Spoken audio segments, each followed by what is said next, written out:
Hello, प्रभु यीशु मसीह के मधुर नाम में आप सभी को प्रेमी सलाम। परमेश्वर का धन्यवाद करते हैं कि उस जीवित परमेश्वर ने आपको और मुझे जीवित पृथ्वी पर रखा है और संसार में जो कुछ चल रहा है चलता रहेगा, लेकिन उसमें हमें सावधानी के रूप में चलना पड़ेगा। परमेश्वर पवित्र है और उसी प्रकार से हमें पवित्र जीवन जीना बहुत ही अनिवार्य है। पवित्र आत्मा का सामर्थ्य और अभिषेक आपके जीवन में उतरना चाहिए। प्रभु अति करुणामय मुक्तिदाता सामर्थी है और वो हर एक व्यक्ति को सक्सेस करने में वो अति करुणामय मुक्तिदाता सामर्थी परमेश्वर है और शक्तिशाली परमेश्वर है। साथ ही साथ मैं आपको ये बताना चाहता हूँ, कई दिनों के बाद आपके सामने और मैं एक संदेश हमारे बेटे के साथ लेकर आ रहा हूँ। आपके घर में चाहे छोटे बड़े बेटे हैं, बच्चे हैं, सबको आप उत्साहित कीजिए। परमेश्वर के सामर्थ्य में, परमेश्वर के अभिषेक में बढ़ने के लिए अनुग्रह दीजिए और उन्हें उत्साहित कीजिएगा और लगने वाली हर चीज़ें उनको आप दीजिएगा और उत्साहित कीजिए, ताकि आने वाले भविष्य में आपका जो सेवा क्षेत्र है उसमें आपके बच्चे संभालने के लिए राजी हो जाए, उनके जीवन में हिम्मत और कीमत आ जाए। परमेश्वर के कार्य में आगे बढ़ना चाहिए। देखो, जैसे आप बनेंगे, जैसा आप बच्चों को बनाएंगे उसी प्रकार से वो बनेंगे। लेकिन आजकल संसार में देखा जा रहा है तो ज़्यादातर लोग अपने बच्चों को सही मार्गदर्शन नहीं देने के कारण आगे रोने का दिन आ जाता है बच्चों के कारण। तो बच्चे आजकल देखा जाए तो मसीहत में बहुत कम विश्वासी है, अगर विश्वासी भी है तो आत्मिक जीवन में बहुत कमज़ोर है। वे विचार में फंसे हुए हैं और दुनिया के फैशन में लगे हुए हैं, दुनिया की चीज़ों को हासिल करने के ऊपर तुल पड़े हैं, उनके ऊपर ज़्यादा ध्यान दिया जा रहा है। तो ध्यान दीजिएगा। विशेष करके मैं आपको ये बताना चाहता हूँ, अपने बच्चों को सही मार्गदर्शन दीजिएगा और विशेष करके अपने आत्मा को बचाने के लिए कोशिशें कीजिए, क्योंकि यीशु मसीह का आने का समय तैयार है और आ रहा है। क्योंकि यीशु लेट इसलिए कर रहा है कि आपके और मेरे जीवन में जागृति नहीं होने के कारण यीशु लेट कर रहा है, स्वर्ग से धरती पर नहीं आ रहा है। आप ज़्यादा से ज़्यादा उत्साहित कीजिए बच्चों को, अपने जीवन को उत्साहित कीजिए, अपने जीवन को आत्मिक जीवन में ले जाने के लिए कोशिश कीजिएगा। हर दिन आपके लिए एक जैसा नहीं आएगा। एक दिन ऐसा आ जाएगा कि प्रभु यीशु मसीह आ जाएगा, तो आप क्या कर लोगे? संसार में लोग कमाने में लगे हुए हैं, संसार में लोग पैसों से प्यार करने में लगे हुए हैं। पैसा तो एक पाप का जड़ है। ये पैसा दुनिया में झगड़ा फंसाता है, एक दूसरे से बुराई करवाता है, एक दूसरे से दूरी बना देता है, वो बिछड़ा देता है। तो ध्यान दीजिएगा, पैसों के कारण किसी व्यक्ति से आप दूर ना होइए।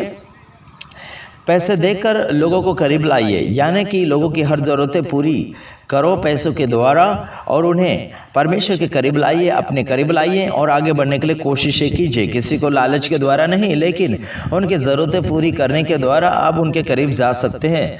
तो मेरे तमाम भाइयों बहनों, भारत देश में बहुत ऐसे आरोप लग रहे हैं धर्म परिवर्तन का, लेकिन यीशु मसीह धर्म परिवर्तन नहीं करता, जीवन परिवर्तन करता है। और वो तो खास ये बात मैं आपको बताना चाहता हूँ, यीशु मसीह धर्मियों के लिए नहीं परंतु पापियों को बुलाने के लिए आया था। मतलब हमारा कोई धर्म नहीं है, हमारा तो केवल यीशु मसीह जीवन बदलने वाला यीशु प्रभु है। अब मैं आपको एक वचन बताना चाहूँगा, उसमें आप पढ़कर देख सकते हैं। यीशु मसीह धर्मियों के लिए नहीं परंतु पापियों को बुलाने आया था। मतलब यीशु मसीह का कोई धर्म नहीं है।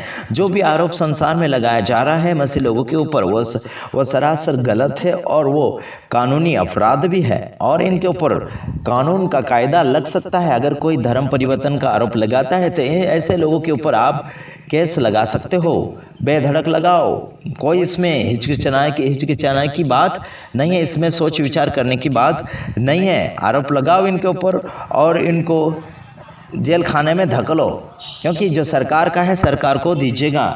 अगर आप सरकार को नहीं देना चाहते हैं तो आप भी कानून के नज़र में अपराधी है। ध्यान दीजिएगा, परमेश्वर का आत्मा और परमेश्वर का वचन क्या कहता है। वचन के बाहर जाने के लिए कोशिशें ना करें। मेरे ऊपर भी काफ़ी लोग अलग अलग प्रकार के आरोप लगाने के लिए कोशिश कर रहे हैं। एक दिन आए थे कुछ लोग, 3 लोग आए थे, लेकिन मैं घर नहीं था। घर में बीवी और बच्चे थे, उनको कुछ बोलकर चले गए। देखिए मैं जब होता हूं तब आते नहीं, और मेरा फ़ोन नंबर पूरे देश में बटा हुआ है वीडियो के द्वारा। तो मेरे फ़ोन के ऊपर फ़ोन क्यों नहीं करते हैं? हिम्मत है तो मुझे फ़ोन करो और मुझसे मुकाबला लड़ो, और अलग अलग प्रकार के झूठे आरोप लगाने के लिए कोशिश मत करना। अगर ऐसे करोगे तो फंस जाओगे आप ही।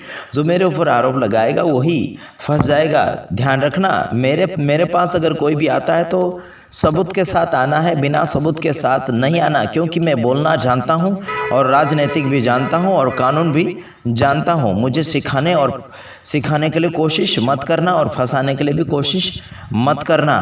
अगर ऐसे करोगे तो खुद फंस जाओगे। मैं बहुत ऐसे केसों में आपको फंसा सकता हूँ, क्योंकि मैं बहुत जानता हूँ और ठोस के साथ और सबूत के साथ जानता हूँ। मुझे कोई फंसाने के लिए कोशिश मत करना, ध्यान दीजिएगा। और मैं अच्छों की पतलून गिली करता हूँ और अच्छों को झुका दिया हूँ। और इतना याद रखना, 12 घाट का पानी पिया हूँ, 1 घाट का मत समझना। खतरों का खिलाड़ी हूँ, ध्यान देना। और ये हाथों की ताकत और बल ये दिखाने के लिए कोशिश मत करना। हम ये भी जानते हैं, हम बीते हुए दिनों में हम फाइटिंग भी जानते थे, समझ रहे हो, और अभी भी जानते हो, समझ रहे हो, अभी भी हम जानते हैं। तो इतना ख्याल रखना, हम हाथ से भी मारना जानते हैं और कानून से भी मारना जानते हैं और डंडों से भी मारना जानते हैं और बुद्धि से भी खेलना जानते हैं और बहुत कुछ जानते हैं, समझ रहे हो। अगर हमसे पंगा लेना चाहते हो तो सारे सबूत के साथ आना, समझ रहे हो। और मुझे कोई ऐसे एरू घेरू नथु लाल सादा सुदा मत समझना, समझ रहे हो। जान रहे हो कौन सी ताकत के साथ लड़ना चाहते हो, वो भी मुझे बता देना फ़ोन के ऊपर, तभी मेरे सामने आना। हम परमेश्वर का वचन जानते हैं और परमेश्वर का कलाम जानते हैं, इसलिए आज तक हाथ उठाना रोक रखा है। अगर मजबूर करोगे तो हम वो भी दिखा देंगे। हमारे मसीह भाइयों बहनों को गलत रीति से कहीं भी केसों में फंसाने के लिए कोशिश कर रहे हो ना, अगर फंसाया भी है, हमारे भाइयों बहनों ने उनको छुड़ाने के लिए कोशिश की और छुड़ाया भी है। हमारे साथी भाई बहन बहुत है और मुझे अकेला मत समझना, मेरे साथ में देश विदेश के भी लोग हैं, अकेला मत समझना। और हम खतरों के खिलाड़ी हैं। और एक बात ये भी समझना, एक बात ये भी सुन लेना कि मेरे साथ में सबसे बड़ा प्रभु है, सबसे बड़ा ईश्वर है मेरे साथ में, सबसे बड़ी ताकत मेरे पास में है। मुझे एरू गेरू नथुलाल और सादा रोड पे घूमने वाला भिखारी मत समझ लेना, समझे हो। मेरे पास बहुत बड़ी ताकत है और बहुत लोगों का साथ मेरे साथ में है, समझ रहे हो। हम बहुत पहुँचे हुए व्यक्ति हैं, हमें एरू गेरू नथुलाल मत समझना। जैसे मैं झोपड़े में रहता हूँ तो मुझे नीचे का मत समझना, गिरा हुआ मत समझना। हम उठे हुए में से हैं, हम पहले गिर चुके थे लेकिन प्रभु ने उठा लिया है। आज हम देश विदेश में परिचित है और प्रभु की महिमा के लिए हैं। तो ओके, गॉड ब्लेस यू। हमारे बेटे का वीडियो आप सुनिए, अपने बच्चों को उत्साहित कीजिए, अपने बच्चों को आगे बढ़ाने के लिए कोशिशें कीजिएगा। ओके, गॉड ब्लेस यू, आमीन। यीशु मसीह की जय। आप सभी को जय यीशु। कुछ दिनों के बाद आपके सामने आ रहा हूँ। आज भारत को और अपने देश के लोगों को एक बात सिखाना चाहता हूँ। भेदभाव मत करो। भारत देश में या विदेश में कहाँ के भी हो, सब लोग मिलकर रहो। अरे हम बातों को सीख लेते हैं, कुछ बातों को सीख लाते हैं। मेरे और देखिए, आज मैं छोटा सा बच्चा छोटी सी बात बस बात बोलूँगा। झूठ तो झूठ है, सच तो सच है। सच कभी सुख नहीं सकता, झूठ कभी सुख नहीं सकता। आइए हम मेरे पिताजी, मेरे पापा वचन को सिखाते हैं, वचन सिखाते हैं। तुम माने सुधारो, छोटे बड़े सब लड़के सब लोग परमेश्वर के वचन को और मानो। जमीन और आसमान यीशु मसीह के हाथ में है। प्रभु यीशु धर्मी को नहीं परंतु पापियों को बुलाने आए।